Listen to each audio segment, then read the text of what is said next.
Hello, नमस्कार. या व्हिडिओमध्ये आपण युनिट 2 चा chapter number 7 structural organisation in animals चा पार्ट नंबर 4 बघणार आहोत. आणि या व्हिडिओमध्ये आपण कॉकरोच आणि त्याची डायजेस्टिव्ह सिस्टीम याचे डिटेल्स डिस्कस करणार आहोत. चला तर मग सुरू करूया. डायजेस्टिव्ह सिस्टीम आणि त्याचे पार्ट्स याचे मार्किंग्स तुम्ही नोट डाऊन करून घेऊ शकता. आणि आता आपण त्याचे डिटेल्स बघूया. या डायजेस्टिव्ह सिस्टीमचे काय काय पार्ट्स आहेत, तर सर्वात पहिलं म्हणजे या डायजेस्टिव्ह सिस्टीमचे 3 मेन पार्ट्स होतात. सर्वात पहिलं आहे माउथ पार्ट्स, त्याच्यानंतर दुसरा पार्ट आहे तो म्हणजे एलिमेंटरी कॅनाल, ज्याला डायजेस्टिव्ह ट्रॅक असं सुद्धा म्हणतात. आणि तिसरा जो पार्ट आहे that is nothing but the salivary glands. हे माउथ पार्टच्याच पार्टमध्ये आजूबाजूला प्रेझेंट असतात. माउथ पार्ट्सचे डिटेल्स आपण मागच्या व्हिडिओमध्ये बघितलेले आहेत. तुम्ही जर ते मिस केले असतील तर तुम्ही मागचा व्हिडिओ बघू शकता. एलिमेंटरी कॅनालचे starting from mouth to anus कोणते कोणते वेगवेगळे स्ट्रक्चर्स प्रेझेंट आहेत, तर सर्वात पहिलं म्हणजे माउथ, मग फॅरिंग्स, इसोफेगस, क्रॉप, त्याच्यानंतर येतं गिझार्ड, गिझार्डच्या नंतर आहे स्टमक, स्टमक नंतर येतं हेपॅटिक सिका, हेपॅटिक सिका नंतर येतं इलियम, इलियम नंतर येतं कोलॉन, कोलॉन नंतर येतं रेक्टम आणि शेवटचा पार्ट म्हणजे एनस.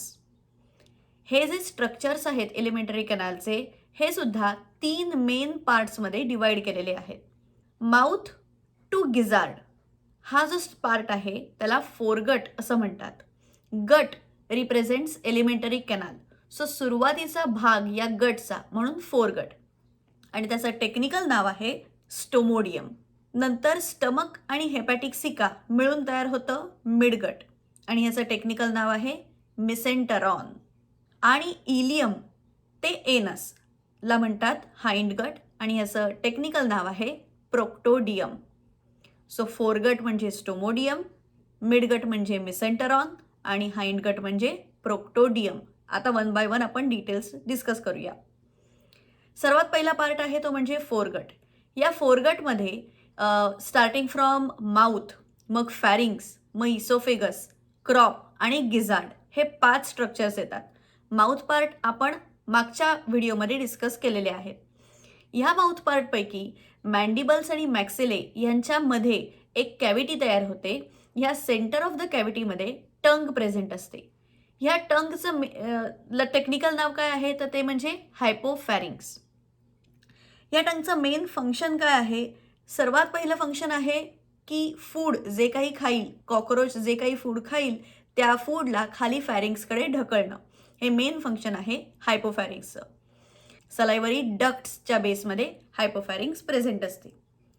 पुढचा पार्ट आहे फॅरिंग्स. फॅरिंग्स हा जर पार्ट आपण डायग्राममध्ये बघितला तर इट इज लॉंग आणि सिलेंड्रिकल शेपचा असतो. त्याचप्रमाणे या फॅरिंग्समध्ये टेस्ट सेन्सिले प्रेझेंट असतात. म्हणजेच फूडची जी काही टेस्ट आहे त्याची इन्फॉर्मेशन ही ब्रेनकडे पोहोचवण्याचं काम हे टेस्ट सेन्सिले करतात. तिसरा पार्ट आहे तो म्हणजे क्रॉप. इसोफेगस हा सुद्धा फॅरिंग्स आणि क्रॉपच्या मधला पार्ट आहे, आणि हा बेसिकली एक पॅसेज आहे from pharynx to crop. Crop हा पेअर शेप्ड स्ट्रक्चर आहे. जर डायग्राममध्ये तुम्ही बघितलं तर सर्वात मोठा पार्ट आहे, फुगीर पार्ट आहे, आणि याच्यामध्ये टेम्पररी स्टोरेज ऑफ फूड होतंय.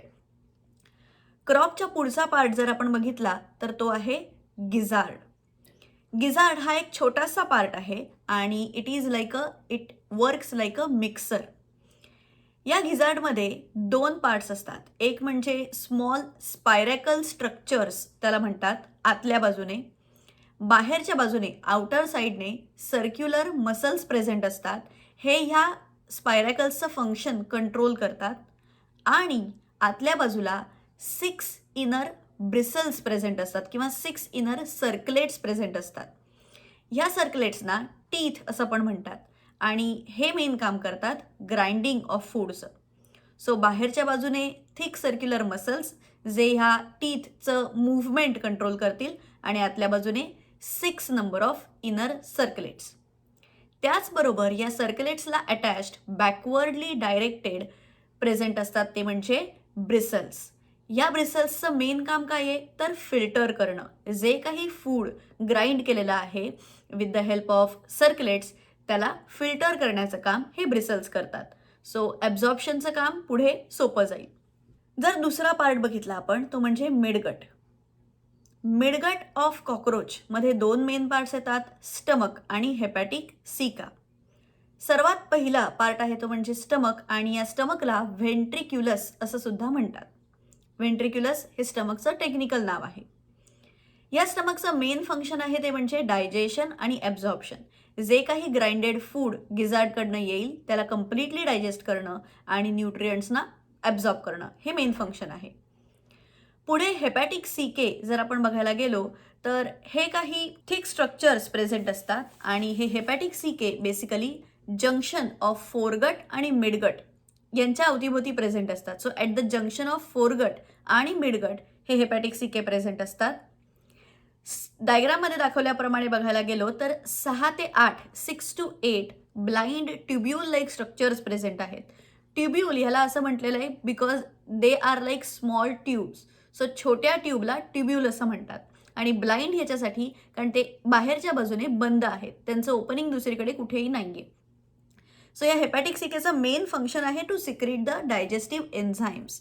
आणि तिसरा पार्ट जर आपण बघायला गेलो तर तो आहे hind gut. So hind गटमध्ये mainly आपल्याला दिसतात मॅल्पिजियन ट्युब्यूल्स, इलियम, कोलॉन, रेक्टम आणि एनस. हे मॅल्पिजियन ट्युब्यूल्स जे आहेत हे मिडगट आणि हाइंड गटच्या जंक्शनला प्रेझेंट असतात. सो मिडगटमध्ये जे काही प्रोसेस होईल त्याच्यापुढे नायट्रोजनस वेस्टला रिमूव्ह करण्यासाठी मॅल्पिजियन ट्युब्यूल्स काम करतात.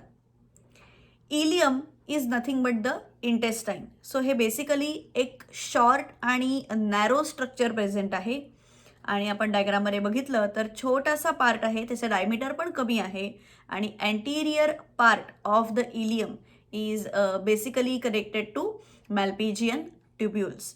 या मॅल्पिजियन ट्युब्यूल्सचं फंक्शन आहे to filter the undigested food आणि जे काही नायट्रोजनस वेस्ट असेल त्याला रिमूव्ह करण्यासाठी याचं काम होतं. त्याचबरोबर पोस्टिरियर पार्ट जो आहे इलियमचा तो कोलॉनला कनेक्टेड आहे आणि या पोस्टिरियर पार्टमध्ये म्हणजे इलियम आणि कोलॉनच्या जंक्शनला स्पिंक्चर मसल्स प्रेझेंट असतात. सो दॅट कंट्रोल्ड वेमध्ये फूड हे ट्रान्सफर केलं जाईल फ्रॉम इलियम टू कोलॉन. मगाशी आपण बघितलं त्याप्रमाणे मॅल्पिजियन ट्युब्यूल्सचं जर आपण स्ट्रक्चर बघायला गेलो तर थिन ट्युब्यूल लाईक स्ट्रक्चर किंवा थिन हेअर लाईक स्ट्रक्चर्स हे प्रेझेंट असतात आणि अप्रॉक्सिमेटली एक 100 to 150च्या अराउंड यांचा नंबर असतो. त्यांचा कलर हा येलो कलरचा असतो आणि फिलामेंटस स्ट्रक्चर असं सुद्धा म्हणता येईल because they are like blind thin filaments आणि ते अटॅच्ड असतात at the junction of midgut आणि हाइंड गट. शेवटचा पार्ट आहे तो म्हणजे कोलॉन आणि कोलॉनचं मेन फंक्शन आहे ते म्हणजे रिएब्झॉर्प्शन ऑफ वॉटर. जे काही एक्सेसिव्ह वॉटर बॉडीमध्ये तयार झालेलं असेल ते फूडकडनं रिएब्झॉर्ब करणं. जर चौथा पार्ट आपण बघायला गेलो हाइंड गटचा तर तो आहे रेक्टम. रेक्टमचं स्ट्रक्चर हे ओव्हल किंवा स्पिंडल शेपचं असतं आणि त्याचबरोबर 6 रेक्टल पॅड्स प्रेझेंट असतात for the absorption of water. So colon आणि रेक्टम या दोघांचंही फंक्शन आहे to reabsorb the water from the undigested food. कोलॉनचं डायमीटर आणि लेंथ ही जास्त आहे ॲज कम्पेअर्ड टू रेक्टम.